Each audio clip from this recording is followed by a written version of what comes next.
I have an intuitive message for you. And yes, I do give intuitive messages.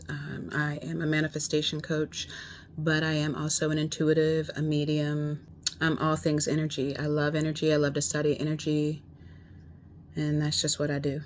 And the way that I read energy is I do predictions, but when it comes to this manifestation stuff, I look at your energy and see if where you're at is going to lead you to what you want. Like, what is the energy pattern currently, and what do you need to shift? Because you could think it's one thing and it might be something completely different. Or you may be doing all the work and not realizing that there's a shortcut, or that something's getting in your way, and I can see whatever that is. Always with readings, you can always change the future. We create our lives. So if you don't like what you're hearing, change it. Now, here's the message. Some of you are too attached to your manifestation, and this is causing suffering.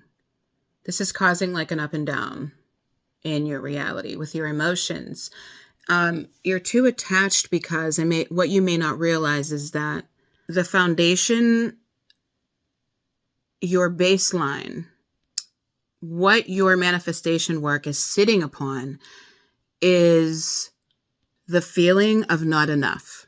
So what that might look like in your reality is you have this idea of how you want your life to look, but your 3D may look nothing like that yet. Maybe there are people that are relying on you, or at least people watching you. Maybe there's even people that don't believe that what you're manifesting will actually happen. Or you're just being met with incredible resistance. Whatever it is, you may not be aware that you're using your manifestation to run from the feelings of not being enough. Because somewhere inside of you thinks, whether you're aware of this or not, that if you get this thing, that it will make you enough. It will solve the problems that create you to not be enough, or whatever it is that you're trying to prove, even if you're not aware that that's what you're doing. It's like you're using this thing to prove something, not realizing that that's the energy you're sending out to the universe. The guidance here is to realize that you being enough has nothing to do with anything that you could gain in your external world. That's why you see people with everything that they want and still feeling empty, still feeling like they're not enough. And you also see people that seem to have not a lot and feel totally content with who they are and what they have.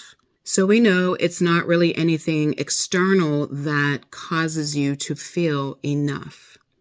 And if there are people out there that do not feel like you're enough, or if there are people that are shaming you, or if there's people out there where you feel like you have something to prove, you're not really going to be able to prove it to those people no matter what you do or what you have anyway. Or if there are things that you've done that you're not proud of, positions that you're in that you would rather not be in. There needs to be acceptance of where you are, and forgiveness and compassion for self, because it's impossible to live in both worlds emotionally and energetically and be able to ground the new reality. It's just not possible. So the inner work still has to be done. And that's not a matter of time per se. It's a matter of when you're willing to tune into you being enough, just as you are, in the circumstances as you are. Being enough is a state of being. It's not some external event. There's nothing that could prove that you are worthy. You just are worthy. There's no experience that's going to validate you enough.